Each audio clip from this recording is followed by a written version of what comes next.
खुशामदीद, आदाब, good morning, अस्सलाम वालेकुम। आप सबको हमारी तरफ से 28 जुलाई सन 2024 इतवार का दिन और आपका मेज़बान इशफाक और हस्ब वादा 8:35 पर आपके सामने हाजिर खिदमत है। आज के अहम तरीन मौज़ूआत पर आने से पहले ज़रा कुछ झलकियाँ आपके सामने रखें कि आज क्या कुछ हम आपके सामने रखने जा रहे हैं। मौसम के मिजाज से खबर का आगाज़ करेंगे, रियासत की सलामती सूरत हाल पर गुफ्तगू होगी, इक़्तिसादी महाज पर क्या कुछ चल रहा है उस पर भी हम बात करेंगे, लद्दाख की सूरत हाल से भी आपको रूबरू करवाएंगे जहाँ पर लद्दाख इंतज़ामिया ने एक बड़ा फ़ैसला लिया है और उस फैसले को किस तरीके से वहाँ की सिविल सोसाइटी देख रही है इस पर भी गुफ्तगू होगी।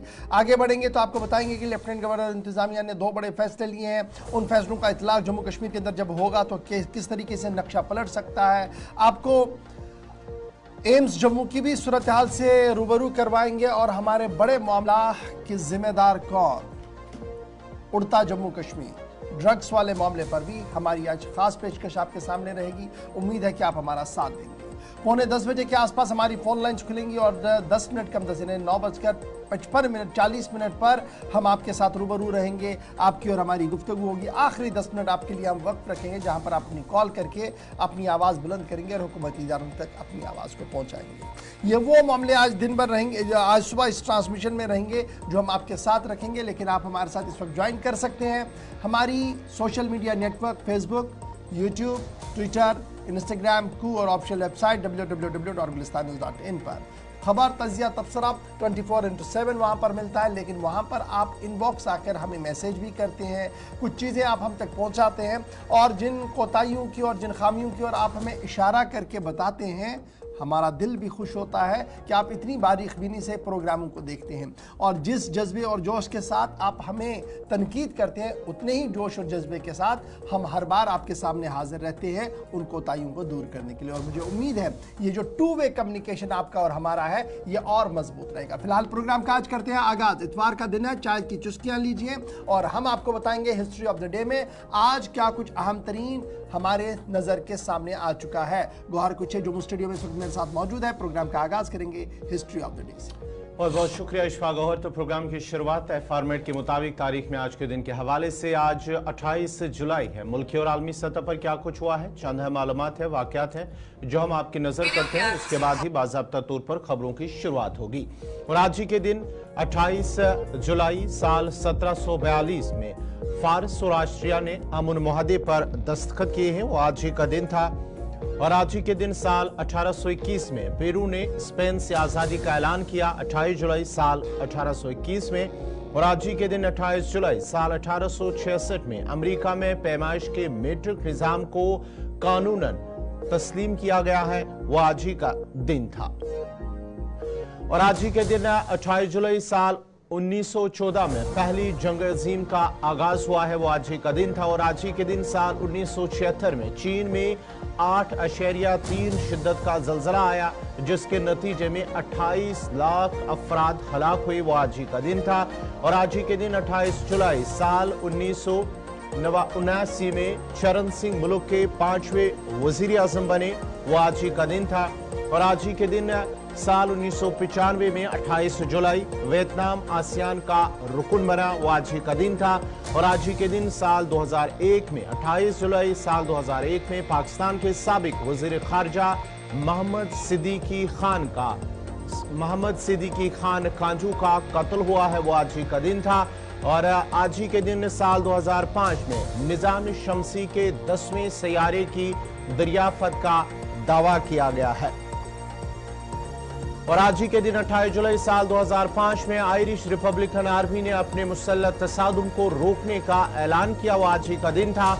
और आज ही के दिन साल 1967 में डॉक्टर ब्लूमबर्ग ने हेपेटाइटिस बी का वायरस दरियाफत किया है और आज इसीलिए उनकी यौम पैदाश के तौर पर भी इस दिन को मनाया जाता है। और आज आलमी दिन हेपेटाइटिस जो डे है वो मनाया जाता है। और आज ही के दिन 28 जुलाई साल 2017 में हिंदी सिनेमा के मशहूर माविन अदाकार इंदर कुमार का इंतकाल हुआ है, वो आज ही का दिन था। तो नाजरीन, ये थी तारीख में आज के दिन के हवाले से, यानी कि आज 28 जुलाई को मुल्की और आलमी सतह पर क्या कुछ हुआ है वो हमने आपको बताया है। अब खबरों की शुरुआत होगी और खबरों की शुरुआत करेंगे इशफाक गौहर और उसके साथ साथ ही दीगर खबरों पर भी नजर डालेंगे, लेकिन सबसे पहले शुरुआत इशफाक गौहर से जम्मू कश्मीर के मौसम के हवाले से। चलिए जनाब, खबर का आगाज करते हैं और आपके सामने बताते हैं कि क्या कुछ सूरत हाल है खबरों की। सबसे पहले मौसम के मिजाज के हवाले से हम आपको अपडेट करें कि दर्जा हरारत में मुसलसल इजाफा हो रहा है और दूसरी मरतबा तमाम रिकॉर्ड पिछले 2 दहाइयों के टूटे हैं श्रीनगर के अंदर। इब्तिदाई खबरों के मुताबिक जो आज सुबह सुबह हमारे पास आई हैं उसके मुताबिक श्रीनगर के अंदर दर्जा हरारत में मुसलसल इजाफा हुआ है। गर्मी की शदीद शिद्दत वहाँ पर देखने को मिल रही है और कल पूरे दिन दर्जा हरारत 35.7 डिग्री से भी ज़्यादा देखने को मिला है और यही वजह है कि श्रीनगर गर्म तरीन इलाका जो है वो माना जा रहा है बमुकाबला इस वक्त जम्मू और श्रीनगर। और जम्मू, जब हम श्रीनगर की बात करते हैं तो पिछले 20 साल का रिकॉर्ड जो है वो दूसरी मर्तबा टूटता हुआ नजर आ रहा है।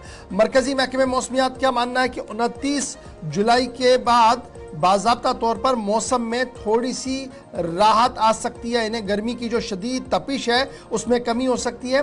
लेकिन जम्मू सूबे के लिए एक अच्छी और राहत भरी खबर यह है कि जम्मू के बेशतर इलाकों के अंदर सुबह सुबह बारिशों का नजूल हुआ है, बारिशों का आगाज हो चुका है, जिसकी वजह से जो रात भर गर्मी थी उसमें आहिस्ता आहिस्ता करके कमी भी आई है। बड़ी खबर हम आपको बता रहे हैं, ये तस्वीरें जम्मू की है जहां पर आज सुबह बारिशों का सिलसिला शुरू हुआ है। न सिर्फ जम्मू शहर के अंदर बल्कि जम्मू सूबे के मुख्तलिफ इलाकों से इतलात इसी तरीके की है कि मतला अबर आलूद है, कहीं पर हल्की बूंदाबांदी और कहीं पर ज़ोरदार बारिशों का आगाज़ हो चुका है। और जम्मू शहर के मुख्तलिफ इलाकों की सूरत हाल ये है कि आज सुबह तकरीबन 6:30 बजे जब बादलों ने पूरे जम्मू को घेरा उसके फ़ौरन बाद 7 बजे से बारिशों का आगाज़ हो चुका है, जिसकी वजह से जम्मू सूबे के मुख्तलिफ इलाकों के अंदर दर्जा हरारत में सुबह सुबह नुमाया कमी देखने को मिली है। एक तरफ से ये तस्वीर आपके सामने है। अब दूसरी तस्वीर आपको श्रीनगर की बताएंगे जहां पर दर्जा हरारत मुसलसल बढ़ चुका है और 35 डिग्री से पारा ऊपर चला गया है, जिसकी वजह से अबूर बरूर में काफ़ी मुश्किलें हैं और नदी नालों के अंदर पीने का पानी और जब हम हॉर्टिकल्चर और एग्रीकल्चर सेक्टर की बात करते हैं वो भी बुरी तरह से मुतासिर हो रहा है। मुख्तलिफ मकामात पर खुसूसी दुआया मजलिसों का भी एहतमाम किया गया कल पूरे दिन और आज भी खानका जो दरगाह है चार शरीफ के अंदर वहाँ पर खुसूसी दुआ का एहतमाम होगा। चाडूरा में भी इस तरीके की इतलात आ रही है कि वहाँ पर भी आज खुसूसी भंडारे और दुआ का एहतमाम किया जा रहा है और दुआओं के मजलिसों के बीच 29 तारीख तक कोई भी मौसम में तब्दीली नहीं होगी। अगरचे कश्मीर सूबे के कोकरनाग और आसपास के इलाके के अंदर सुबह ज़रूर बादल देखने को मिले थे और हल्की सी बूंदाबांदी हुई थी, लेकिन उस बूंदाबांदी ने मजीद गर्मी की तपिश को बढ़ा दिया है। फिलहाल जो इतलात हमारे पास है कि सन 1999 में जो श्रीनगर के अंदर रिकॉर्ड किया गया था दर्जा हरारत वो 4 जुलाई 2024 को भी उसी तरीके का था और कल एक बार फिर 35.7 डिग्री जो है वो रिकॉर्ड किया गया है। दर्जा हरारत में लगभग 5.8 डिग्री का इजाफा पिछले कई दिनों से हुआ है और अब यह माना जा रहा है कि 29 तारीख के बाद बारिशें होंगी और एडवाइजरी जो महकमे मौसमियात की तरफ से जारी की गई है कि ये जो बारिशों का सिलसिला होगा ये ज़ोरदार हो सकता है पहाड़ी इलाकों के अंदर, जिसकी वजह से लैंडस्लाइड, मडस्लाइड, शूटिंग स्टोन्स का गिरने का इलाका खतरा रहेगा जिन जिन इलाकों के अंदर ये पॉसिबिलिटी रहती है और जम्मू सूबे के भी कुछ इलाकों के अंदर इस तरीके की मूसलाधार बारिशें हो सकती हैं। तो कुल मिलाकर मौसम का मिजाज हमने आपके सामने रख दिया है। 29 तारीख तक कोई भी ज़्यादा तब्दीली सूबा कश्मीर के अंदर नहीं होगी, लेकिन जम्मू सूबे के अंदर राहत कि सुबह से हल्की से दरमियाना दर्जे की बारिशों का आगाज जम्मू के मुख्तलिफ इलाकों के अंदर हो चुका है। यह खबर थी एक जो इस वक्त प्रेजेंट पोजीशन है।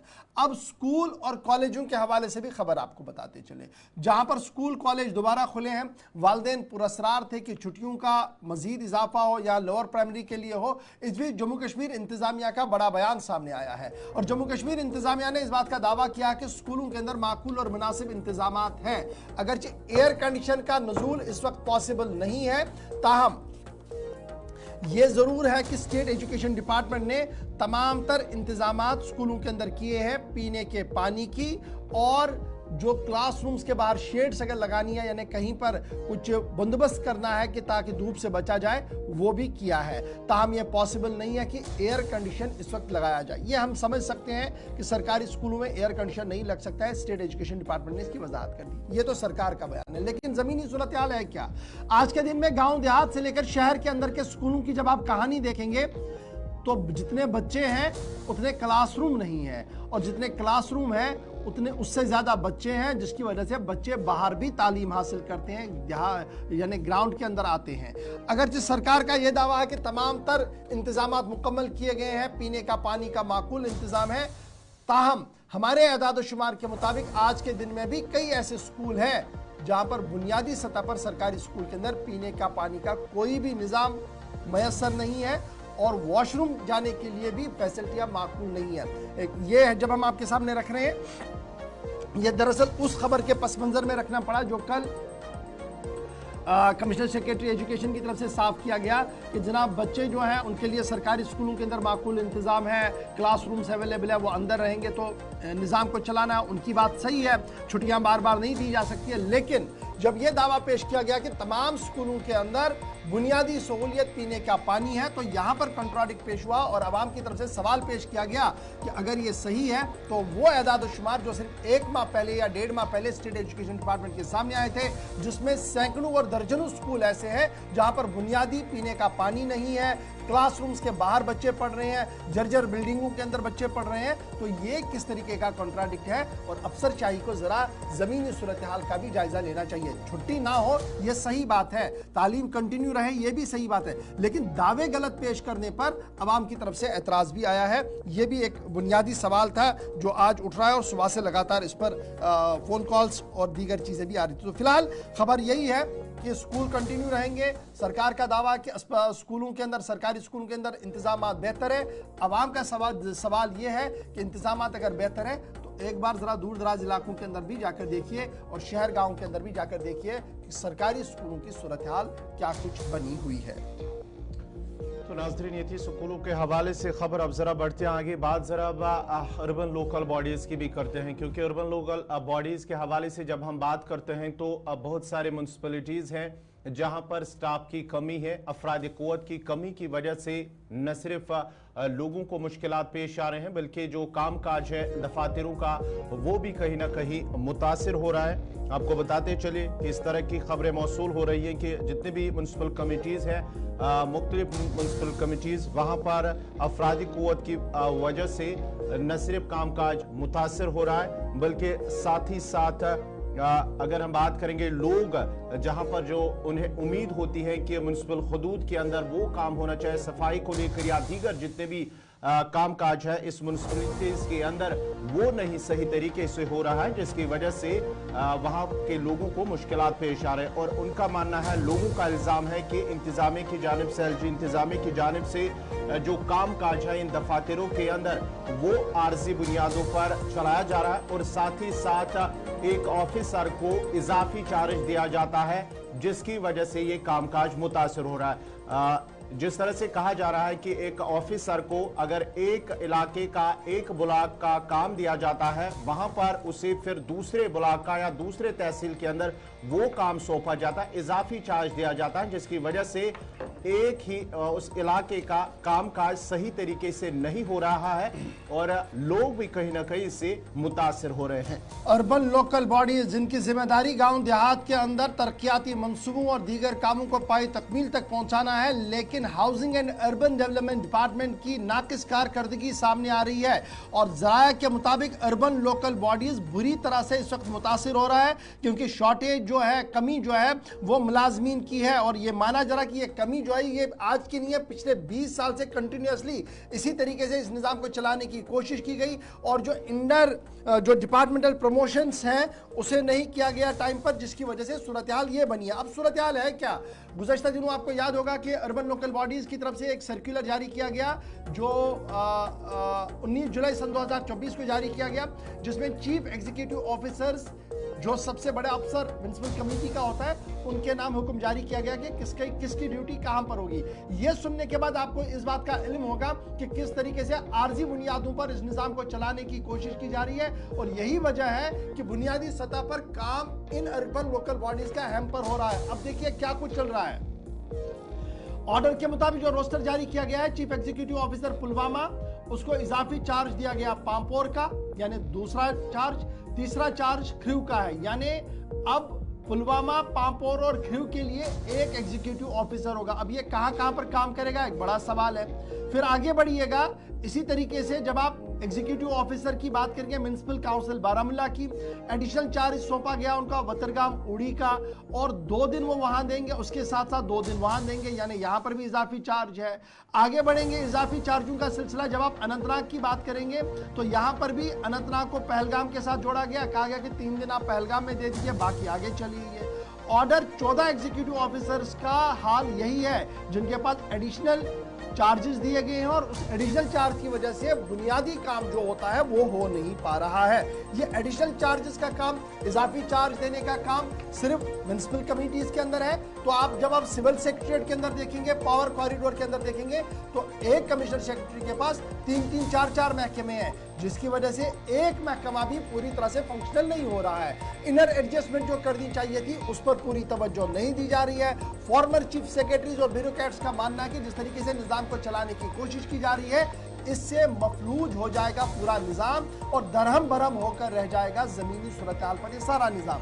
क्योंकि ये वो अफसरान होते हैं जिन्हें बल्दियात के अंदर काम करना है, सेहत सफाई का काम देखना है, नए प्लान्स को एग्जीक्यूट करवाना है, नई प्लान्स की एग्जीक्यूशन पर नजर रखना है। तो और अवाम के साथ जो इस वक्त का बुनियादी मामला है कि कूड़ा कचरा जो है इसे डंप करना है, डंपिंग साइट्स बनाना है। अक्सर हम देख रहे हैं शिकायतें यही है कि जनाब सफाई नहीं हो रही है, काम नहीं हो रहा है। अक्सर म्युनिसिपल कमिटीज का यही हाल है कि आर्जी बुनियादों पर चलाने की कोशिश की जा रही है, और लेफ्टिनेंट गवर्नर के इस डिसीजन पर कि आर्जी निजाम को ही बरकरार रखा गया है, इस पर साबिका अफसरान की तरफ से सवाल उठाया जा रहा है, और पॉलिटिकल पार्टीज ने भी अब इस पर गहरी तशवीश का इजहार किया गया है। कहा गया कि सिविल सेक्रेटरीट से लेकर बाहर जिला सदर तक, तहसील सदर तक और ब्लॉक लेवल तक जो सूरत हाल है वो यही है कि इजाफी चार्जेस दे दीजिए, और बुनियादी सतह पर न तो प्रमोशंस हो रही हैं और ना ही बढ़ती अमल को तेज किया जा रहा है, ताकि ये बुनियादी सतह पर जो ह्यूमन रिसोर्स की कमी है उसको पूरा किया जाए। एक तरफ से कहा जा रहा है कि जितनी जरूरत है उससे ज्यादा हमारे पास एम्प्लॉयज है, हमारी आबादी के तनासुब से भी ये कई बार इस तरीके का हवाला दिया गया। अगर वो है तो ये इजाफी चार्जेस क्यों, अगर वो नहीं है तो सूरत हाल है क्या, इसका एक वाइट पेपर आना बहुत ज्यादा जरूरी है। इस वजह से अवाम अब खुलकर इस पर सवाल भी कर रही है। इस पर कहां से चलिए जनाब, ये तो इंतजामी अमूर चलाने वाले हालात है कि किस तरीके से निज़ाम हमारा चल रहा है, लेकिन ज़रा आगे बढ़ते हैं और महकमा सेहत की भी बात आपको बताते हैं, और सेहत शोबे के साथ जुड़े दीगर अमलाजात की भी आपको बात बताते हैं।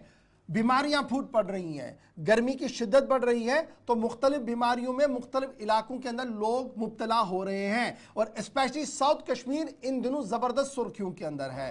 कभी अनंतनाग तो कभी कुलगाम और कभी शुपियां और अब पुलवामा सुर्खियों के अंदर है। और खबर यह है कि लगातार मर्द जो है वो बढ़ रहा है, गैस्ट्रोएंटराइटिस की बीमारी फूट पड़ी है, और अब तक पिछले कई दिनों से 200 से ज़्यादा मरीजों का जो है वो रिजल्ट्स पॉजिटिव आए हैं। और अब इंतज़ामिया की नींद पिछले 2 दिन से टूटी है, घर घर सर्वे किया जा रहा है, और एक हेल्थ एडवाइजरी जारी करके खुद का पल्ला झाड़ने की कोशिश की जा रही है। अब ये हेल्थ एडवाइजरी क्या है कि बच्चों को कहिएगा कि वो जनाब अपने हाथ मुसलसल धोएं, फिर बड़े बुजुर्ग जो है वो गर्मी के में ज़्यादा बाहर ना आए। तीसरा कि आप जब पानी पिए तो उसको पूरा ज़्यादा उबाल कर पिए, और कल महकमा हेल्थ के सरबराह बता रहे थे कि 1 घंटे तक उस पानी को उबालिए तब जाकर आप पिए। तो सीधे सीधे ये बताइए कि पीने का पानी जो दिया जा रहा है वो साफ नहीं है या कोई और परेशानी है, जिसकी वजह से एंटायर साउथ कश्मीर इन दिनों गोनागू मुश्किलात से 2-4 हो रहा है। खबर आपके सामने रख रहे हैं, ये हरेपुरा है, पुलवामा एरिया, त्राल का एरिया है, जहां पर मुसलसल खबर ये है कि जनाब गैस्ट्रोएंटेराइटिस यानी म्यादे के मर्ज में मुब्तला बच्चे बुजुर्ग हो रहे हैं, वॉमिटिंग हो रही है, लूज मोशंस हो रहे हैं, और सूरत हाल ये है कि छोटी सी छोटी डिस्पेंसरी से लेकर डिस्ट्रिक्ट अस्पताल तक बीमारों का तांता बना रहा है। अगरचे हेल्थ इंतजामिया ने मुख्तलिफ टीमों को मुख्तलिफ इलाकों के अंदर रवाना भी किया। तस्वीर आपके सामने है जो ये बताने के लिए कासिर है कि सूरत हाल किस तरीके की चल रही है। SOP जारी किया गया है कि पीने का पानी जनाब गर्म करके पिए और इसको तकरीबन 1 घंटे तक बनाएं, फिर हाइजीन मेंटेन करें। फिर आगे ये भी कहा गया कि जब आप बाहर से कोई चीजें लाएं तो उनको लगातार धोते रहें। अब इस बीमारी में बड़े बुजुर्ग बच्चे तक मुब्तला हो रहे हैं और हुकूमत की तरफ से एडवाइजरी जारी करके खुद को बाहर करने की कोशिश की जाए। इससे पहले भी हम आपको बताते चले कि सिरगुफ्फारा अनंतनाग का इलाका ट्रायल का इलाका जहां पर पहले बीमारी फूट पड़ी है, जिसमें से डायरिया उल्टी आना वो शुरू हुआ है। करीब 100 के करीब जो मरीज हैं रिपोर्ट हुए हैं, जिसके बाद उनका इलाज मुआलजा भी किया गया है और महकमा सेहत के जो अफसरान हैं वो उस इलाके में पहुंचे, जिला तरक्याती कमिश्नर उस इलाके में पहुंचे, जिसके बाद ही कुलगाम में भी इसी तरह की बीमारी फूट पड़ी है। अब ये हरी पारी गांव त्राल का इलाका है जहां पर गुज़िश्ता कई दिनों से तकरीबन 200 केसेस रिपोर्ट हुए हैं और उसके साथ साथ ही अब महकमे सेहत की जानिब से वहां पर जो हेल्थ एडवाइजरी है वो जारी की गई है कि खाने से पहले आप हाथ सही तरीके से धोएं और अपने आसपास के माहौल को साफ सुथरा रखना वो भी जरूरी है। और जब आप पानी का इस्तेमाल करें या कोई खाने पीने की चीज होगी तो वो सही तरीके से देख ले और पानी करीब 20 मिनट तक उबालना है, उसके बाद ही वो पानी पीना है। और उसके साथ साथ ही अगर आप खाने पीने की दीगर चीजें इस्तेमाल करते हो वो खानी होगी तो पहले उनको सही तरीके से साफ करना है, धोना है, उसके बाद आप खा सकते हैं। ज्वाइन कर चुके हैं काउंसलर, बहुत शुक्रिया जी ज्वाइन करने के लिए। जिला पुलवामा और जिला पुलवामा के कई गांवों के अंदर इस वक्त ये बीमारी फूट पड़ी है। आगे थोड़ा चलें तो अनंतनाग की सूरत हाल यही है, आगे चले तो कुलगाम की सूरत हाल यही है और हर जगह पानी की सूरत हाल और पानी के बहाव और पानी को लेकर ही सवाल उभर कर सामने आए हैं। अब जहां पर आप ये स्टोरी फाइल कर रहे हैं ये बताइएगा कि आज के दिन अब 3 दिन हो गए हैं, सूरत हाल है क्या, और बुनियादी तौर पर ये मर्ज जिसको कहा गया कि ये म्यादे का मर्ज है जी और ये इन्फेक्शन से होता है, ये इन्फेक्शन आया कहां से? क्या पीने का पानी गलत है या कोई और भी परेशानी है?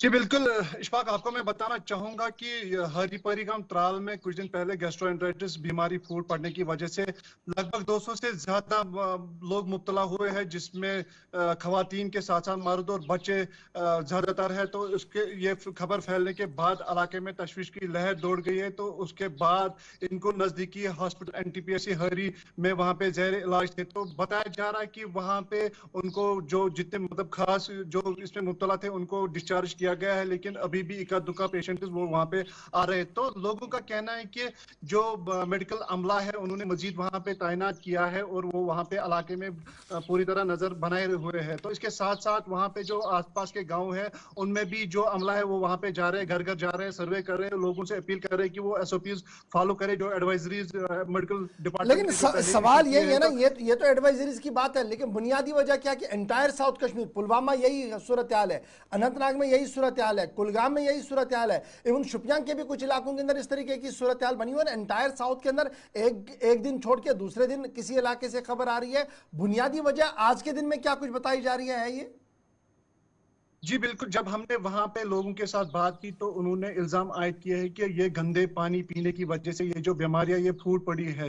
तो क्योंकि बताया जा रहा है कि वहां पे जो रिजर्वायर बनाए गए वो सालों पहले बनाए गए हैं, उसमें आज तक कोई सफाई नहीं की गई है, जिसकी वजह से ये आज की शदीद गर्मी में ये बीमारियां फूट पड़ी है। इनका कहना है कि अगर इसमें महीने या 2 महीने के बाद यहाँ पे सफाई होती तो शायद ऐसी बीमारियां नहीं फूट पड़ती। क्या महकमे की तरफ से कोई स्टेटमेंट सामने आया, PDD की PHE की तरफ से या जल जीवन की तरफ से कोई स्टेटमेंट सामने आया कि वो क्या कुछ कर रहे हैं? ओहदेदारान के साथ बात की, जी बिल्कुल, जब हमने BHE के ओहदेदारान के साथ बात की तो उनका कहना है कि वहां पे जो नेचुरली जो कुदरती चश्मे है वहां पे उनसे ये इनको पानी फराहम किया जा रहा है। वहां पे हम टेस्ट किए, हर महीने के बाद वहां पे टेस्ट होता है, लेकिन वो पानी पीने के लायक है। लेकिन लोग कह रहे हैं कि नहीं, जो रिजर्वायर बनाए गए वो टोटली उनमें कोई ध्यान नहीं दिया जा रहा है, वहां पे कोई सफाई नहीं हो रही है। इसके साथ साथ लोगों ने इल्जाम ये भी किया कि महकमा दीही तरक्की ने जो वहां पे डंपिंग साइट बनाया है वो जो नेचुरली ये कुदरती चश्मा है वो उसके नजदीक बनाया गया है, उसमें जो कूड़ा करकट जमा है उससे भी ये बीमारी फूट पड़ने का अंदेशा है। वहां पे जो जंगली जानवरों के साथ साथ आवारे कुत्ते हैं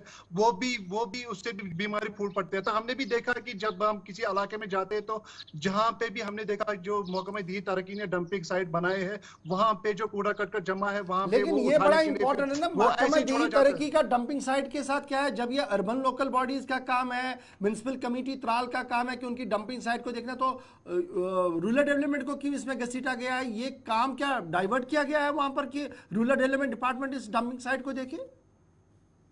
जी बिल्कुल, अगरचे हम बात करेंगे यहाँ पे जो टाउन है वो म्युनिसिपल कमेटी के अहते में आता है, लेकिन जो गांव देहात है वो ब्लॉक डेवलप महकमा दी तरक्की के अहते में आता है। तो उन्होंने हर एक गांव में डंपिंग साइट बना लिया लाखों करोड़ रुपए की लागत से, लेकिन जो उसमें कूड़ा करकट जमा होता है वहां पे डस्टबिन भी लगाए, लेकिन वो कूड़ा करकट नहीं उठाया जाता है, जिसकी वजह से आज शिद्दत गर्मी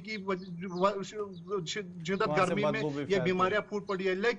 लेकिन इसकी तरफ आज कोई तवज्जो नहीं दे रहा। हालांकि यहाँ पे जो हरिपारी गांव की बात करें, यहाँ पे सीएमओ के साथ साथ बीएमओ और कल एडीसी त्राल भी वहां पे गया, लोगों के साथ बात की, उनको ये एडवाइजरीज फॉलो करने की जो वहां पे लोगों को बताया गया है। इसके साथ साथ लोगों को ये भी बताया गया कि आप चलिए, बहुत शुक्रिया जी हमारे साथ शेख कौसर ज्वाइन करने के लिए। एडवाइजरी सरकार की तरफ से आई है कि पीने का पानी जरा गर्म करके पिए, हाथ धो के रखे, बाजार से जो आप सब्जियां लाते हैं उन्हें बहुत खूब तरीके से धोएं।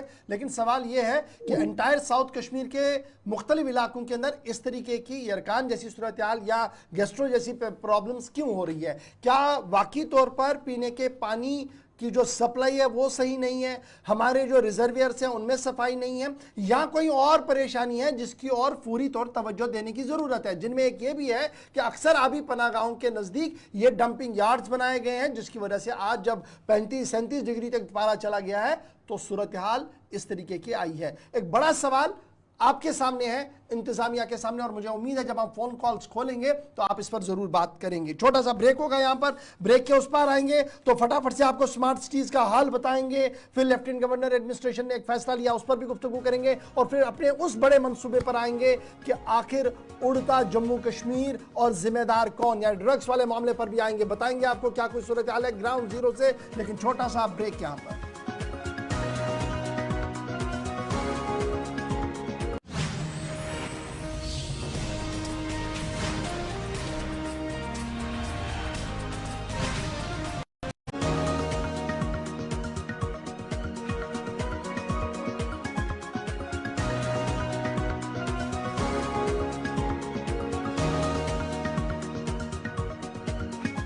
ब्रेक के बाद आपका दोबारा खैर मकदम है। प्रोग्राम सलाम जी के भी नाज़रीन, अब जरा बात जम्मू और श्रीनगर स्मार्ट सिटीज़ की करते हैं, और दोनों मकामात पर दोनों शहरों के अंदर काम शदुमत से जारी है, और माना जाता है कि साल 2025 मार्च तक उस जो प्रोजेक्ट है उसे मुकम्मल करने के हवाले से काम लगातार जारी है। कोशिशें भी जारी हैं कि 31 मार्च तक जम्मू के अंदर भी और श्रीनगर के अंदर भी जो स्मार्ट सिटी का प्रोजेक्ट है उससे मुकम्मल किया जाएगा, और साथ ही साथ जो करीब 42 प्रोजेक्टों पर जो रुकुमात है 642 करोड़ रुपए इस पर का जो रुकुमात है 42 मंसूबों पर ये रकम खर्च होने हैं, और उसके साथ साथ ही करीब 117 स्मार्ट सिटी जो प्रोजेक्ट है वो मुकम्मल हुए जम्मू के अंदर, और श्रीनगर के अंदर 132 जो प्रोजेक्ट है स्मार्ट सिटी श्रीनगर के अंदर वो मुकम्मल हो चुके हैं। लेकिन दीगर जो प्रोजेक्ट कुछ है वो भी उन पर काम चल रहा है, और 31 मार्च 2025 तक उन्हें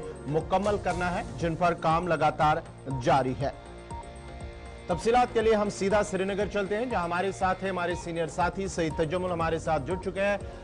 तजम्मुल, बहुत बहुत शुक्रिया जुड़ने के लिए। जिस तरह से स्मार्ट सिटीज की हम बात करेंगे, चाहे जम्मू की बात करेंगे श्रीनगर की बात करेंगे, तो दोनों शहरों के अंदर काम जो है वो लगातार जारी है। और अगर हम जम्मू सूबे की बात करेंगे तो 117 प्रोजेक्ट जो इस सिटी के स्मार्ट सिटी के तहत आता है जम्मू, वो मुकम्मल हुए हैं। कश्मीर के श्रीनगर के अंदर 132 के करीब मुकम्मल हो चुके हैं। और जो काम है, क्या आपको लगता है कि ये डेडलाइन मुकर्ररा वक्त पर मुकम्मल होगी, क्योंकि मार्च 31 2025 इसे मुकम्मल करना है? बहुत बहुत शुक्रिया गवर्नर साहब, इशफाक साहब आपका भी शुक्रिया। जम्मू कश्मीर समेत मुल्क भर की 100 मेट्रोपॉलिटन सिटी या स्टेशंस में स्मार्ट सिटी का प्रोजेक्ट 2015 से शुरू हो गया, जो पाई तकमील होना था करीबन इस साल तक, लेकिन इस डेडलाइन में तौसी कर दी गई है। अब मार्च 2025 तक ये जो प्रोजेक्ट हैं ये मुकम्मल किए जाएंगे। लेकिन जम्मू कश्मीर में चूंकि जो जम्मू सिटी है और कश्मीर सिटी है श्रीनगर शहर, इसमें बुनियादी इंफ्रास्ट्रक्चर जिसमें तालीम, तबी सहूलियात, जम्मू कश्मीर में जो नेशनल ड्रेनेज सिस्टम काफी वक्त पहले का था उसको खोदने की जरूरत थी, उसको दोबारा बनाने की जरूरत थी, बिजली निजाम को बेहतर करना था, मॉडर्न तकाजों के मुताबिक आपको इंटरनेट सहूलियात फराहम करना था। ये तमाम शोबे हैं जो जम्मू सिटी और श्रीनगर सिटी को और स्मार्ट बनाने की बहुत ज्यादा जरूरत थी। लेकिन प्रोजेक्ट मुकम्मल होने तक जम्मू कश्मीर में अभी तक करीबन ये 1500 करोड़ के आसपास का प्रोजेक्ट है जम्मू सिटी और श्रीनगर सिटी का, जिसमें बेशतर जो अभी प्रोजेक्ट है मुकम्मल हो चुके हैं। और तकरीबन ये जो 700 करोड़ रुपया का प्रोजेक्ट जम्मू को और उसी के आसपास में श्रीनगर को मिला था, उसमें करीबन 70% पैसा या रकूमात जो वो खर्च किए जा चुके हैं। लेकिन इजाफी डेडलाइन को इसलिए बढ़ा दिया गया, दरअसल लोकसभा में यह सवाल उठा था और सवाल का जवाब देते हुए मुतल्लिका वजीर ने कहा कि जम्मू सिटी और श्रीनगर सिटी के लिए जो रकूमात थे वो वागुजार किए गए हैं, जो स्टेट गवर्नमेंट यानी यूटी गवर्नमेंट और मरकज के फंड से जो है ये स्मार्ट सिटी के प्रोजेक्ट मुकम्मल किए जाएंगे। अब इसमें जो देरी हुई है उसकी कई एक वजूहात भी हो सकती है, लेकिन जो डेडलाइन है इसको बढ़ाकर 25 मार्च तक कर दिया गया और मार्च 2025 में ये प्रोजेक्ट श्रीनगर शहर के वासियों और जम्मू वासियों के हवाले किए जाएंगे। लेकिन बड़ी अहम बात है कि जम्मू सिटी के और श्रीनगर सिटी के स्मार्ट प्रोजेक्ट में हमारा बंदोबस्त जो था, रेवेन्यू रिकॉर्ड जो था, जो हमारा जो ड्रेनेज सिस्टम था, जो मामूली बूंदाबांदी और बारिशों की वजह से निकासी का अमल मुतासिर होता था, इसमें करोड़ों रुपया खर्च किया जा चुका है। मुझे याद है कि जम्मू सिटी में मामूली बूंदाबांदी बारिशें पड़ने के बाद, श्रीनगर सिटी में बारिशें पड़ने के बाद, बर्फबारी के बाद कहा जाता था कि नाकस ड्रेनेज सिस्टम की वजह से शहर डूब गया। अब उम्मीद की जाती है जहां तालीम infrastructure, medical infrastructure, sports infrastructure, बिजली का इंफ्रास्ट्रक्चर और उसके बाद अब ड्रेनेज का जो नाकस ड्रेनेज सिस्टम हमारे पास गुज़श्ता तकरीबन 70-80 बरसों का था, उसको दोबारा रिवाइव किया गया और उसके बाद शहर को जिस लेवल की जरूरत थी, क्योंकि ये लो लाइन एरिया है जहां मामूली पानी जो है वो घरों और दुकानों के अंदर दाखिल हो जाता है, उसमें बड़ी अहम और इंजीनियरिंग और सोशल इंजीनियरिंग की जरूरत थी, शायद उसको पूरा किया जाएगा। लेकिन जो भी है, श्रीनगर सिटी का जो स्मार्ट सिटी प्रोजेक्ट है जिसमें अब ई बसेस चलेंगी और जिसमें आपको वाईफाई की सहूलियत रखी जाएंगी और इसके टूरिज्म हमारा बूस्ट हो जाएगा। तो क्या हम ये माने, जब लोकसभा के अंदर ये पूरा मामला चल रहा था और एक तहरीरी सवाल के जवाब में ये बातें सामने आई, तो क्या हम ये माने जो डेडलाइन सेट की गई है अब की बार डेडलाइन क्रॉस नहीं होगी और सेट डेडलाइन में जम्मू शहर और श्रीनगर शहर स्मार्ट होते हुए हमारे सामने होगा? बिल्कुल, इससे और एक्सटेंशन मिल सकता है, क्योंकि मुझे शहर, जब जम्मू शहर और श्रीनगर शहर का जब जायजा लिया जाता है, जब आप पोलो व्यू से निकलकर आप रेजिडेंसी रोड तक जाते हैं, जब आप पोलो ग्राउंड के इस मार्केट की हालत को अभी उतनी तब्दीली में नहीं पाते हैं, शहर के तालीमी इंफ्रास्ट्रक्चर को आज भी चिनार बाग में आपके हाउस बोट के अंदर स्कूल है, इस स्कूल को और स्मार्ट बनाने की जरूरत थी, इसमें और पैसा लगना चाहिए था। और जो मुझे लगता है कि मार्च 2025 चूंकि नवंबर दिसंबर से हमारा सीजन वेट स्पेल में जाता है और उसके बाद हो सकता है कि मार्च अप्रैल की डेडलाइन के बजाय इससे एक्सटेंड करना पड़ेगा। लेकिन जो भी होगा 2025 बड़ा अहम होगा और स्मार्ट सिटी के जो सीईओज हैं डॉक्टर उवैस और जम्मू के जो सीईओज हैं वो बिल्कुल ऑन टूज है अपनी टीम के साथ। चलिए, बहुत बहुत शुक्रिया जी सईद तजम्मुल हमारे साथ ज्वाइन करने के लिए कि स्मार्ट सिटी की सूरत हाल है क्या, शायद एक्सटेंड हो जाए क्योंकि अभी भी बहुत सारा काम जो है वो बाकी है। खुद कल वजीर ने जब तहरीरी सवाल का जवाब दिया उसमें इस चीज़ का ख्याल रखा गया है। अब जरा बात करते हैं उस पहल की, उस आगाज़ की जो गुलिस्तान न्यूज़ ने आपके साथ मिलकर शुरू किया है और मामला है मेरे नौजवानों का, हमारे नौजवानों का, हमारे मुस्तकबिल का, मेरे भाई का, मेरी बहन का, मेरी बेटी का, जो इस वक्त उड़ता जम्मू कश्मीर का हिस्सा है। उड़ता जम्मू कश्मीर मतलब ड्रग्स में मुब्तला जम्मू कश्मीर। आज तक एक नारा था कि उड़ता पंजाब, जिसको लेकर पंजाब की कई सियासी जमातों ने, पॉलिटिकल पार्टीज के साथ रिलीजियस ऑर्गेनाइजेशंस ने खुलकर मुकाबला किया, कुछ हद तक कामयाबी भी की। लेकिन जम्मू कश्मीर आते आते ये तमाम नारे खोखले आपको नजर आएंगे, क्योंकि लाखों की तादाद में अब ये दलदल बढ़ रहा है, लाखों की तादाद में लोग इसमें मुब्तला हो रहे हैं। और अभी तक जो इतलात और खबर हमारे पास है कि सन 2023-24 के अंदर मुसलसल इसमें इजाफा हुआ है, और इसमें भी कोई शक नहीं कि पुलिस की तरफ से थोड़ी बहुत रोकथाम के लिए हिकमत अमली भी तरतीब दे दी गई है। कुछ लोगों के मकान कुर्क किए गए हैं, सील किए गए हैं, जिससे बताया जा रहा है कि थोड़ा बहुत डिमांड और सप्लाई में फर्क आ रहा है। लेकिन सूरत हाल यह है कि उड़ता जम्मू कश्मीर के अंदर 11,000 से ज्यादा लोग अब रिहैबिलिटेशन सेंटर्स का रुख कर रहे हैं। 11,000 से ज्यादा लोग रिहैबिलिटेशन सेंटर्स का रुख कर रहे हैं, और ये जो तादाद हर दिन बढ़ रही है उसके मुकाबले में उड़ता जम्मू कश्मीर के अंदर ये मराकज कम पड़ रहे हैं। बताया जा रहा है कि पुलिस का दावा है कि जीरो टॉलरेंस अडॉप्ट की गई है। अब यह किस हद तक सही है नहीं है, इस पर एक बहस होनी चाहिए, लेकिन खामोशियां जो मुसलसल हो रही है इस पर भी एक बड़ा सवाल है।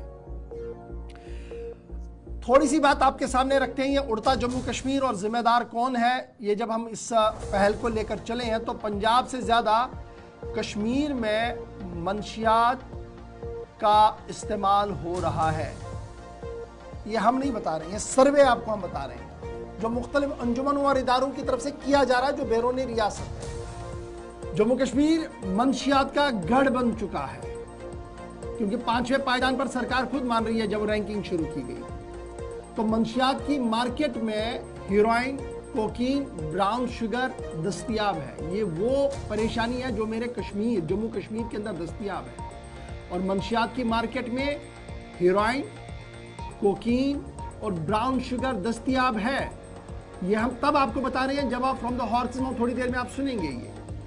और ड्रग री एडिक्शन मरकज में 90% मरीज जो आते हैं वो अब हीरोइन के आदी हो गए। यानी पहले होता था कि चरस लेते थे, गांजा लेते थे, वो अब छुट चुकी है जनाब, अब उससे ऊपर चले गए, हम हीरोइन तक आ गए हैं। और 90% मरीज ऐसे होते हैं जो जम्मू कश्मीर के ड्रग रिएक्शन सेंटर्स में आते हैं, वो खतरनाक ड्रग हीरोइन का इस्तेमाल करते हैं। फिर श्रीनगर, अनंतनाग अजला में 36,000 के करीब लोग गैर कानूनी मंशियात का इस्तेमाल करते थे। यानी रिपोर्ट्स आ रही है कि तकरीबन 36,000 के करीब फिगर्स थी जो लोग इसके साथ जुड़े हुए थे।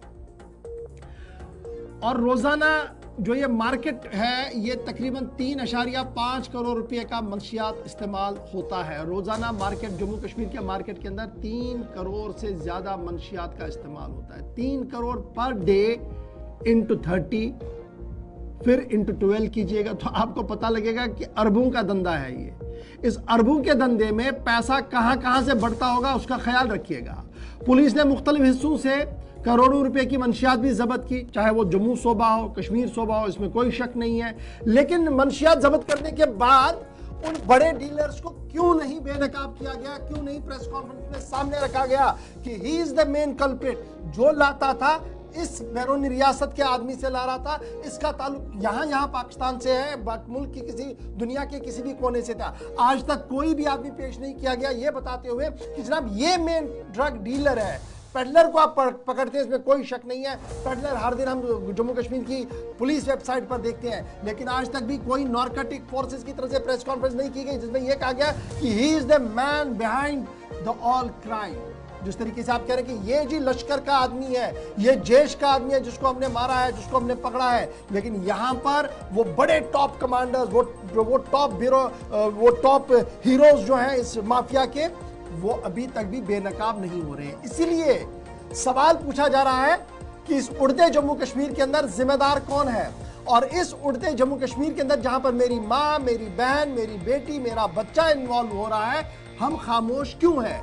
क्या हम इस चीज का इंतजार कर रहे हैं कि कब ये आग मेरे घर को उड़ा ले, कब ये आग हम सबको उड़ा ले?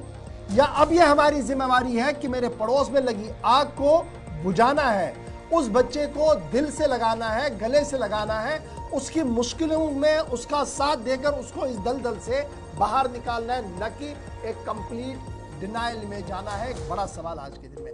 अब फटाफट से आपको एक साउंड बाइट हम सुनाते हैं, जिसके बाद आपको इस बात का अंदाजा होगा कि जम्मू कश्मीर के अंदर सूरत हाल आज के दिन में किस तरीके की है, क्योंकि हमारे सीनियर साथी विनोद कुमार ने कल मुख्तलिफ मरकज़ों में जाकर मुख्तलिफ बच्चों से जब बात की तो हमारे भी होश उड़ गए हैं। उनमें से चंद बातें आपके सामने आज रख रहे हैं।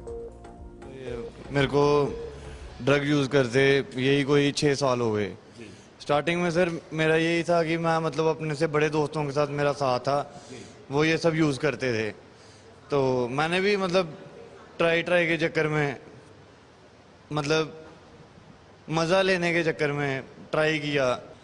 ये सर जो इनके जो नशा करने वाले लोग हैं इससे बच के रहना चाहिए सर।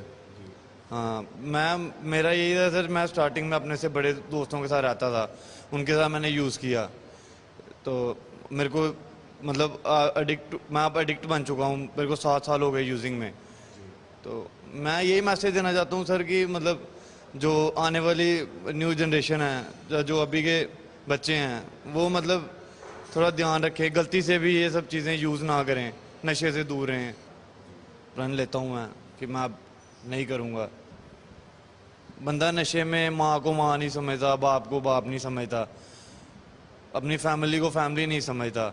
उसको एक ही चीज़ से प्यार होता है, सिर्फ नशे से। उसको उसका नशा मिलना चाहिए, और कुछ मिले, खाना मिले ना मिले, घर वालों का प्यार मिले ना मिले।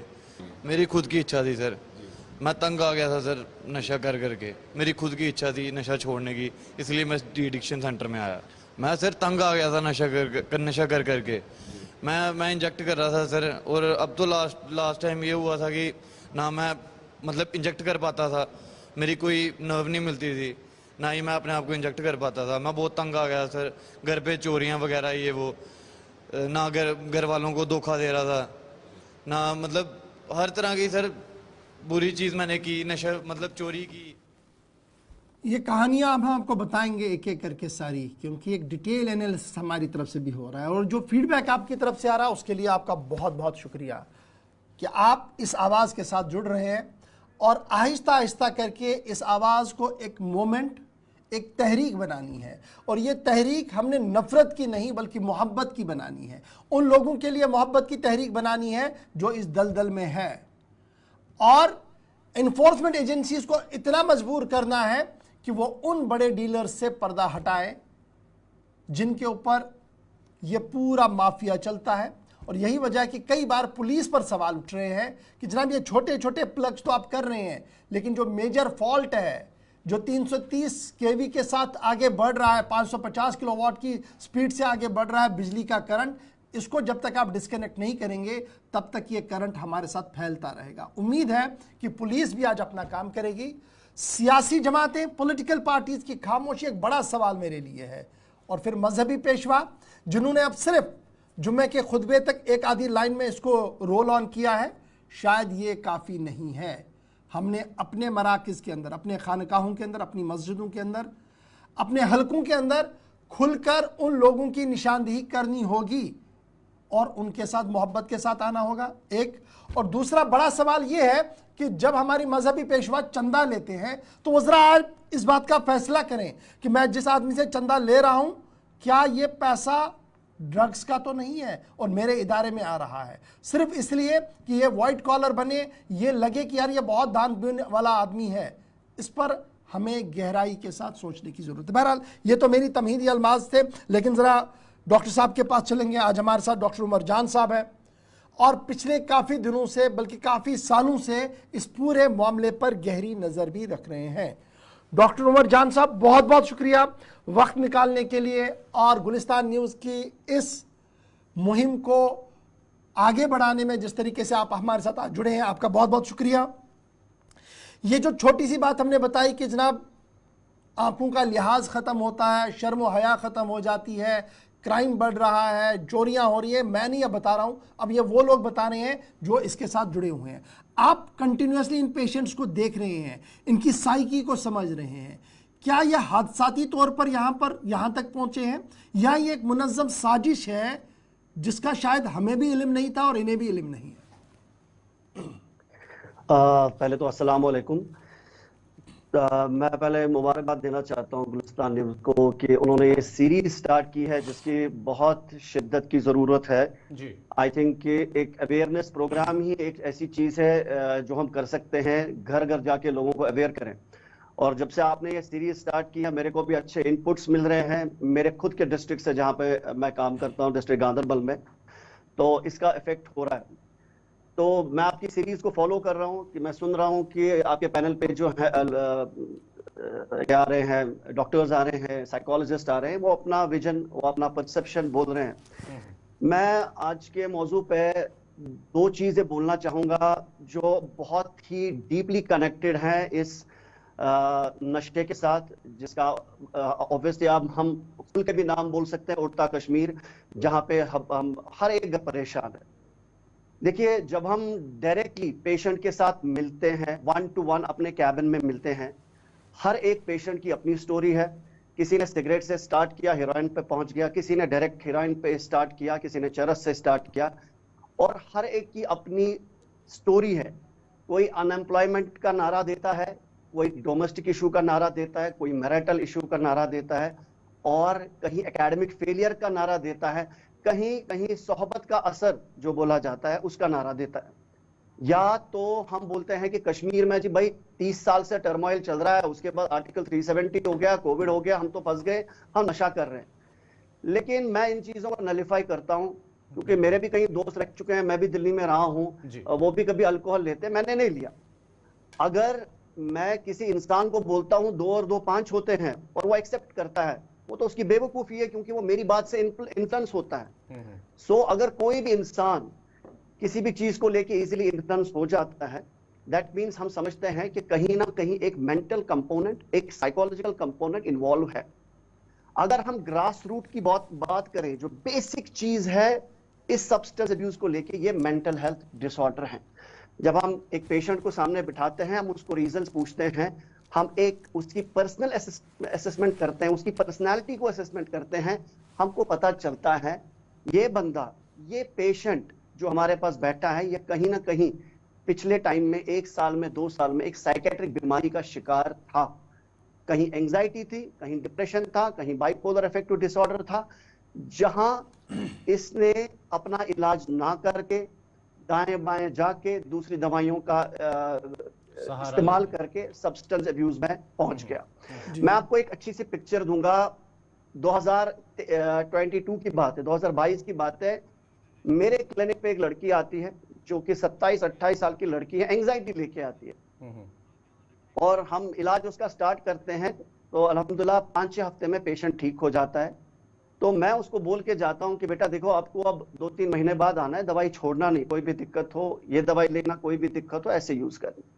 पेशेंट डिसअपियर हो जाती है, उसके बाद नहीं आती है। तो अगले साल की बात है 23 की, मेरे को क्लिनिक से फोन आता है कि डॉक्टर साहब ऐसी पेशेंट है तो इनको दिखाना है। मैंने कहा ठीक है। तो पेशेंट माफी मांगती है, कहती है कि हाँ मेरे से गलती हो गई, मैं एंजाइटी का इलाज कर रही थी, मैंने बीच में छोड़ दिया, अब मुझे आज भी एंजाइटी है और मेरी माँ भी साथ है, इसको भी एंजाइटी है। तो हम और नए सिरे से इलाज शुरू करते हैं, और वही चीज होता है साइक्लिक व्यू में, पेशेंट डिसअपियर हो जाता है। और सरप्राइजिंगली जस्ट 3 महीने पहले मेरे क्लिनिक पे ये पेशेंट और आ जाती है, इस टाइम भी एंजाइटी है, लेकिन आप चौंक जाएंगे कि ये पेशेंट एंजाइटी का इलाज एक दवाई से करती है जो उसको कहीं से मिली है, जिसका नाम बुप्रेनॉर्फिन प्लस नैलेक्सोन, ये कॉम्बिनेशन है। या उन पेशेंट्स को देते हैं जो हेरोइन का नशा करते हैं, ये हम ओपियोइड सब्स्टिट्यूशन थेरेपी में देते हैं। जो पेशेंट हेरोइन लेता है, हम उसको जब एडमिट करते हैं, उसको ये दवाई चलाते हैं कुछ टाइम के लिए। Now patient directly indirectly, who is a case of anxiety disorder और डिप्रेसिव डिसऑर्डर, अपना इलाज कर रही है डायरेक्टली इनडायरेक्टली हेरोइन के साथ जी। ये मिसमैनेजमेंट कहाँ हुई, ये कैसे हुई? हम दूसरे लोगों को जिम्मेदार ठहराते हैं कि भाई कोई ट्रैफिकिंग कर रहा है, उसकी अपनी मजबूरी होगी, कोई पेडलिंग कर रहा है, इसकी अपनी मजबूरी होगी। हम अगर साइंस की किताब खोलें, अगर हम बोले कि 1 ग्राम से ज्यादा कोई कॉफी पीता है वो भी नशा करता है, तो आप समझिए, जब एक मेंटल हेल्थ का पेशेंट जिसको एंजाइटी डिप्रेशन है, जो स्टिग्मा की वजह से मेरे पास ना आते हुए, क्योंकि जब एंजाइटी होती है, घबराहट होती है, बेचैनी होती है, सर में दर्द होता है, स्टोमक में पेन होता है, पेशेंट मानने के लिए तैयार ही नहीं है कि उसको कोई साइकेट्रिक डिसऑर्डर है, और वो चला जाता है कार्डियोलॉजिस्ट के पास, गैस्ट्रोएंटरोलॉजिस्ट के पास, फिजिशियन के पास, जो समझते हुए भी उसको एनआरएक्स दवाई स्टार्ट करता है जिसको वो चलानी नहीं आती है, और पेशेंट हल्का हल्का ठीक हो जाने लगता है। लेकिन इसमें ऐसी दवाइयां हो जाती हैं जो नशे का सबब बनती हैं। तो नशा कैसे होता है? ये जब दवाइयां कारगर नहीं होती हैं, ये जब ऑफ प्रेस्क्रिप्शन नहीं मिलती हैं, डॉक्टर ने 2 हफ्ते की दवाई लिखी, ये मिसयूज होके 2 साल 4 साल चलती है। अभी गवर्नमेंट स्ट्रिक्ट है, ड्रग इंस्पेक्टर हैं जो विजिलेंट हैं, जो अकाउंटेबल बनाते हैं दुकानदारों को कि भैया तुमने ये दवाई दी कैसे। तो ये पेशेंट्स को जब दवाई नहीं मिलती है, और ये अल्टीमेटली फिर लेफ्ट एंड राइट नशा करने की कोशिश करते हैं, जहां पे हीरोइन में लैंड करते हैं। हम यहाँ पे किसी हद तक डॉक्टर्स को भी ब्लेम कर सकते हैं जो अपनी स्पेशलिटी के पेशेंट नहीं देखते हैं। अगर डॉक्टर उमर जान एक साइकियाट्रिस्ट है, मुझे सिर्फ दिमागी मरीज देखना है, मेरा डायबिटीज के साथ कोई लेना देना नहीं है, मेरे को ब्लड प्रेशर की पिल नहीं लिखनी है, ये मेरी एक निजी जिम्मेदारी बनती है कि मैं इस पेशेंट को रेफर करूं फिजिशियन के पास, कार्डियोलॉजिस्ट के पास, नेफ्रोलॉजिस्ट के पास, इसकी जो भी अंडरलाइन कोमोर्बिडिटी है जी। आप ये जो पेशेंट जो मेरे पास, जैसे अभी मैं एक डिएडिक्शन सेंटर में हूं, मैं इन पेशेंट्स की देखभाल करता हूं, इनका ट्रीटमेंट करता हूं। आज हमारे पास कम से कम 35 पेशेंट्स हैं जो एडमिट हैं, और ये सिर्फ हीरोइन नहीं लेते हैं, ये पॉलीसब्सटेंस है, इसमें चरस है, और इसमें अल्कोहल है, इसमें सिगरेट है, और इसमें ये दवाई भी है जो एक फिजिशियन, कार्डियोलॉजिस्ट, गैस्ट्रोएंटरोलॉजिस्ट को इस्तेमाल नहीं करनी चाहिए एक मेंटल हेल्थ पेशेंट के लिए, और वो कर जाता है क्योंकि वो अपना पेशेंट खोना नहीं चाहता किसी ओपीडी लेवल पे। और जो मैं और ये पेशेंट, उसको 1 a day ट्रीटमेंट लेना है बेड टाइम पे, इसको नींद आ जाती है। अब यही पेशेंट ये 4 स्ट्रिप्स लेता है, that is equivalent to 40 tablets. अब इसको 0.5 0.2 से मल्टीप्लाई करके भी जाएंगे, ये कहीं पे 20 मिलीग्राम की दवाई बनती है। आप हीरोइन को साइड में छोड़िए, ये सबसे बड़ा वहियात नशा है। जिस दिन पेशेंट को ये नहीं मिलेगा, उसकी पैल्पिटेशन, उसकी एंजाइटी उस उरूज पे पहुंचेगी जहां पे वो कार्डियक अरेस्ट में भी आ सकता है। सो हम अभी मल्टीपल फैक्टर्स को झेल रहे हैं। सबसे बड़ी प्रॉब्लम है कि हम अपने बेसिक्स को ठीक करें। जब हम ही डॉक्टर्स पेशेंट को एडिक्ट बना रहे हैं, मेरे पास एक बूढ़ी औरत गांधरबल से आती है, मैं उसको पूछता हूं, वो एंजाइटी लेके आती है या बाइपोलर लेके आती है, पीछे से अटेंडेंट मेरे को दिखाता है कि ये सोती नहीं है, ऐसे दिखाता है कि इसके दिमाग ठीक नहीं है। मैं उसको बोलता हूँ क्या करती है, कहती है गालियां देती है, ये सोती नहीं है, रात भर जागती है, गड़ी गड़ी बातें करती है, हर एक बात रिपीट करती है। जब उसको पूछते हैं ये सोती है, कहती है डॉक्टर साहब ये लिए दवा फुल खाइए, जब ये टैबलेट खाएगी तब ये सोएगी। हमारी साइकेट्री किताब लिखती है भैया आप ये दवाई इस्तेमाल करो, ये 4 हफ्ते इस्तेमाल करो, 8 हफ्ते इस्तेमाल करो, इसको टेपर डाउन करके दवाई बंद करो। लेकिन इसी डॉक्टर साहब ने ये चलाई है, और ये बुजुर्ग माँ हमारी 20 साल से यही दवाई ले रही है। अब ये 20 साल की दवाई इंस्टेंटली मैं कैसे बंद करूं? आप इसको आप कन्विंस भी नहीं कर सकते एक अनपढ़ औरत को, एक बुजुर्ग औरत को जिसको इसकी नॉलेज नहीं है, इंसाइट नहीं है बीमारी। आज उमर साहब जो बाप आपने खोल दिया ना, ये मेरे लिए भी एक नया रिसर्च था। मुझे अभी तक लग रहा था मैं जिम्मेदार हूँ एज अ जर्नलिस्ट, मुझे लग रहा था मेरे पॉलिटिशियन जिम्मेदार हैं, वो खामोश है। मुझे लग रहा था मेरे पेशवा, मजहबी पेशवा जिम्मेदार है, वो खामोश है।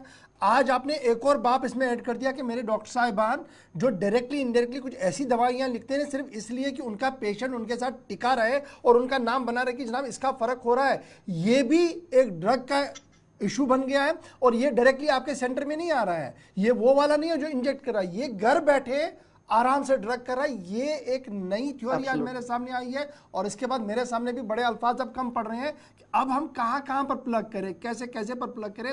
सिर्फ चंद पैसों के लिए अगर इस तरीके का मामला चलेगा मेरी रियासत के अंदर, फिर तो ऊपर वाला ही हाफिज। लेकिन मैं ज़रा आऊँगा उन लोगों पर जो ये इनटेक करते हैं हीरोइन। पहले हम देखते थे कि एक छोटा सा नशा होता था चरस या बंग, कुछ इलाकों के अंदर हम देखते थे, साउथ या नॉर्थ के अंदर इस तरीके की खबरें थी। ये जो इनटेक की हम खबर बता रहे हैं कि बहुत ज़्यादा हो गया जी, हीरोइन, कोकीन और इस तरह की, क्या मैं ये मानूं कि एक ईजी एक्सेस है आज के दिन में, क्योंकि आप डायरेक्टली पेशेंट से डील करते हैं? वो आपको क्या इनपुट दे रहे हैं? देखिए, अभी जो उरूज पे है वो हीरोइन है। हम हीरोइन को डिफरेंट कैटेगरीज में बांटते हैं, हम ओपियोइड का नाम देते हैं इसको। अब एफोर्डेबिलिटी की बात है, मेरे पास ऐसे भी पेशेंट है जिनका बहुत सॉलिड बिजनेस चल रहा है, बहुत मतलब उनकी दिन की इनकम लाखों की है। वो 1 ग्राम हीरोइन जो कि 6 से 8 हजार रुपए में मिलता है मार्केट में, या किसी को 10 हजार रुपए में मिलेगा जिसकी शिद्दत ज्यादा है, और वो एफोर्ड कर पाता है। अब जो पेशेंट जो पाउडर फॉर्म है, जो आईवी इंजेक्शन, इंसुलिन के इंजेक्शन में लगा के आईवी लाइन में डालते हैं, अपने वेन्स में डालते हैं, अब जो पेशेंट उस चीज को एफर्ट नहीं कर पाते हैं वो ऑरल टैबलेट्स पे आते हैं। ऑरल टैबलेट्स का मतलब है ये पेन किलर्स होते हैं, ट्रेमाडोल होता है, स्पॉक्सोप्रोक्सिबिन होता है, या खांसी का सिरप होता है लिक्विड। ये इनको कहीं ना कहीं से जुगाड़ हो जाता है, ये डॉक्टर को भी बेवकूफ बना सकते हैं। ये डॉक्टर के पास जाते हैं, क्योंकि मेरे पास भी ऐसे पेशेंट आए हैं जिन्होंने मेरे को कहा कि डॉक्टर साहब दर्द है, लेकिन आप मेरे को वो दवाई नहीं देना जिसमें डिक्लोफेनाक पड़ता है, जो कि हम यूजुअली खाते हैं, या पायरोक्सिकैम खाते हैं, या नॉर्मल पेन किलर्स हैं। डॉक्टर साहब मेरे को ना ट्रेमाडोल सूट करती है, आप मेरे को वो रखो।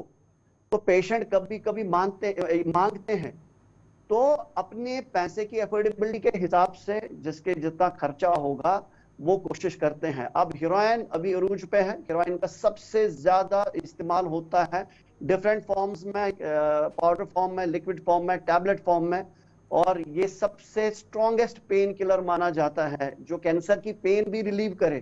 तो आप समझ सकते हैं वो कितना स्ट्रॉन्ग पेन किलर होता है। और वो ये कंज्यूम करते हैं दिन में 40 to 80 टैबलेट्स। डॉक्टर साहब, एक चीज़ और जानना चाहेंगे, जिस तरह से ये हीरोइन या दीगर जो नशा है, ड्रग है, इस्तेमाल करने की तो केसेस जो है वो आए रोज़ इजाफा उनमें देखा जा रहा है। क्या ये माना जाए कि एक पेरेंट और बच्चे के दरमियान जो गैप रहा है, या पेरेंट बच्चों के साथ उनके साथ टाइम नहीं, वक्त नहीं गुजारता है, उसकी वजह से टेंशन, एंजाइटी, डिप्रेशन में चला जाता है एक बेटा, एक बेटी, जिसके बाद ही वो इस तरह की या ड्रग्स या मंशियात का इस्तेमाल करते हैं? क्या ये भी एक अहम वजह मानी जाए? एब्सोल्युटली, ये एक बहुत बड़ा स्किप है यहाँ पे। जब बच्चा अपनी टीन एज में जाके एक रेपो एस्टैब्लिशमेंट अपने पेरेंट के साथ नहीं करता है, जब वो सुबह पॉकेट मनी 500 रुपए लेके शाम को उसकी अकाउंटेबिलिटी उसका बाप, उसकी माँ उससे नहीं पूछती है। हमारे पास ऐसे भी पेशेंट आते हैं जो मेरे को मुंह पे बोल के जाते हैं, डॉक्टर साहब आप बकवास करते हो, मेरा जो बेटा है वो सवाल ही पैदा नहीं होता है, वो नशा करेगा। मैंने कहा चलो भाई टेस्ट करते हैं, ना आप गलत ना मैं गलत, हम साइंस को प्रूव करते हैं, और वहां पे हीरोइन भी निकलता है, चरस भी निकलता है। मैंने कहा टेस्ट गलत क्यों है? तो कहीं ना कहीं जो एक इमोशनल कनेक्ट है, जो पेरेंट्स, क्योंकि जब मैं था, आप थे, कहीं कहीं हाउसवाइफ्स हुआ करती थी जहां मदर अकाउंटेबल बच्चों को बनाती थी, वो एक नजर रखती थी बच्चों। बिल्कुल। अब जब बोथ पेरेंट्स वर्किंग है, जो 6 बजे आते हैं, 8 बजे आते हैं, बच्चे मेड्स के साथ हैं, मेड्स की चलती नहीं है उनके साथ, और पैसा आपने दे रखा है ताकि अगर आपको दिन में कहीं पे जरूरत पड़ती है आप ले लो। और ये जब इनके कमरों की तलाशियां नहीं ली जाती है, हमने ऐसे भी silent sting operation emotional level पे कहीं चलाए हैं घरों पे, जहां पे मैंने उनको दावे के साथ बोला, जब मैंने पेशेंट के बाजू एग्जामिन किए, आप यकीन नहीं करेंगे ये बाजू भी ब्लॉक हो चुके थे, और इंग्विनल एरिया जो टांग का अंदर का हिस्सा है जहां प्राइवेट पार्ट्स है वो तक ब्लॉक हो चुके थे, वहां से हीरोइन लेते थे। मैंने उसकी मदर को कहा पेशेंट को यहीं पे बुलाओ, आप नजदीक रहते हो, घर जाओ, अगर आपको सिल्वर फॉइल नहीं मिलती है वहां पे जिसमें हम रोटी लपेटते हैं, आपने दिल्ली में देखा होगा, यहाँ पे भी देखा होगा, इंसुलिन के सिरिंज नहीं मिलेंगे। ये माँ कहाँ थी, ये बाप कहाँ था जब कमरों की सफाइयां हो रही थी, जब पैसे दिए जा रहे थे कि भैया तुम 1 लाख रुपए का आईफोन ले लो, जाओ कि तुम गाड़ी में गुरेज जाओ अपने दोस्तों के साथ घूमने, ये लो 20,000 25,000, इसकी अकाउंटेबिलिटी तो दो। बिल्कुल, मैं इंडिपेंडेंट इंसान हूं, मेरे घर में मेरी जब तनख्वाह आती है, मेरी मदर मेरे को बिठा के अकाउंटेबल बनाती है इस उम्र में। अब जब टीन एज है, तो ये घर वालों की रिस्पॉन्सिबिलिटी बनती है। और उस पे आके हमारे साथ पेशेंट्स कभी अटेंडेंट्स रूड भी हो जाते हैं, वो मानने के लिए तैयार ही नहीं है हमारा अभी भी हमारे पास ना वो डिनाइल मोड है कि जनाब मेरा बच्चा तो ये कर नहीं सके। डॉक्टर साहब बस एक छोटी सी बात आपके सामने मैं रखना चाहता हूँ, क्योंकि एक साथी हमारे ये सोशल मीडिया पे 2 बार मुझे ये सवाल लिख चुके हैं। दरअसल इनका मामला है कि एक अच्छे ऑफिशियल है हमारे, कह रहे हैं कि जनाब मेरा बेटा बड़ा इरिटेट है, 6ठी 7वीं में पढ़ता है लेकिन बहुत इरिटेट रहता है, और इन 2-3 दिनों से मुझे अब लग रहा है कि शायद कहीं वो भी इस दलदल में ना फंसा हो। इनके लिए इब्तिदाई क्या कुछ होगा ताकि अपने बलबूते पर ये चेक करें कि क्या इनका बच्चा इस दलदल में तो नहीं है? देखिए गौर साहब, मैं एक मैसेज देना चाहता हूँ अपने कश्मीरियों को।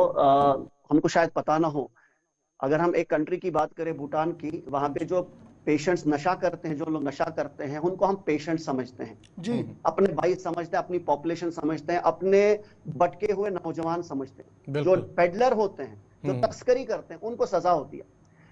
सबसे इंपॉर्टेंट चीज है स्टिग्मेटाइज नहीं होना है। जो भी आपको एक क्वेश्चन पूछ रहे हैं, इनसे कहना है कि आपका जो नियर बाई साइकाट्रिस्ट हो, हम नशे को साइड में ही रखेंगे, नशा aside, let's talk about mental health issue only. अगर उस बच्चे को एंजाइटी है, उसको डिप्रेशन है, उसको कोई भी अंडरलाइंग साइकेट्रिक डिसऑर्डर है, ये सिर्फ और सिर्फ साइकेट्रिस्ट के सुपरविजन में देखा जाना चाहिए। अब क्या करते हैं जो पढ़े लिखे लोग हैं, वो कहते हैं मेरा बच्चा दवाई नहीं खाना चाहिए, इसकी लत लगती है, ये गलत है। इनको लगता है इन दवाइयों के साइड इफेक्ट इतने हैं, उतनी तो बीमारी खुद नहीं है, ये भी गलत है। ये दवाइयां शायद जिंदगी भर खानी है, ये भी गलत है। और ये शॉर्टकट करके क्लिनिकल साइकोलॉजिस्ट के पास चले जाते हैं, वो भी गलत है। साइकेट्रिस्ट ही एक ऐसा शख्स है जो डिसाइड करेगा कि पेशेंट को काउंसलिंग करनी है या दवाई खानी है। इनको चाहिए जो नियर बाई साइकेट्रिस्ट इनको हो, इनकी विसिनिटी में हो। हम कश्मीर में रहते हैं, या हालातें फ्लक्चुएट होती हैं, कभी दूर दराज हम साइकेट्रिस्ट के पास नहीं पहुंच पाते हैं। नियर बाई साइकेट्रिस्ट के साथ बैठे, एक ट्रांसपेरेंसी रखें अपने बिहेवियर के, बच्चे के बिहेवियर में। आप देखें क्या वो हिस्ट्री देता है। साइकेट्री में मेंटल हेल्थ डिसऑर्डर्स को लेके कोई भी ब्लड टेस्ट नहीं है, कोई भी स्क्रीनिंग टेस्ट नहीं है, MRI CT स्कैन जिसमें आपको पता चले कि भैया इसको डिप्रेशन है। ये सिर्फ हिस्ट्री बोलेगी, ये सिर्फ पेशेंट का जो अटेंडेंट है उसकी हिस्ट्री बोलेगी। तो मेरी रिक्वेस्ट इनसे रहेगी, ये मेरे पास गांधरबल आना चाहता है, मैं इनको फ्री में देखूंगा, वहां मेरे क्लिनिक पे आना चाहता है, I am ready to serve my people. But the important thing is just please, for God's sake, if you have a psychiatric disorder, just go and show to a psychiatrist only psychiatrist. He is the one who can justify when he is writing the NRX medicines, let it be anything. बहुत बहुत शुक्रिया doctor Umar जान साहब हमारे साथ join करने के लिए, और इस उड़ता जम्मू कश्मीर के प्रोग्राम में आपने वक्त दिया। ये प्रोग्राम दरअसल प्रोग्राम नहीं है, ये सिर्फ एक प्रोग्राम का हिस्सा नहीं है बल्कि एक तहरीक है। और मुझे उम्मीद है कि आज जिस चैप्टर को खोला गया है डॉक्टर उमर जान की तरफ से, कि डॉक्टर साहिबान को भी अपनी आसपास देखना होगा, अपनी जिम्मेदारियों को समझना होगा। अभी तक तो मुझे सिर्फ 2-3 कैटेगरियाँ लग रही थी, आज 4थी कैटेगरी भी इसमें आ गई है, यानी हर कोई इसमें जिम्मेदार है। और बहश्त जिम्मेदार हम सब ने इस उड़ते जम्मू कश्मीर के पर काटने होंगे, वरना वो दिन दूर नहीं जब हम सब इस दलदल में आएंगे और हमें बचाने वाला कोई नहीं होगा। छोटा सा ब्रेक होगा जी। यहाँ पर ब्रेक के उस पार लद्दाख की खबर से आपको बाखबर करेंगे कि लद्दाख इंतजामिया ने किस तरीके से जमीन मामले को सुलझाने की कोशिश की है। छोटा सा ब्रेक।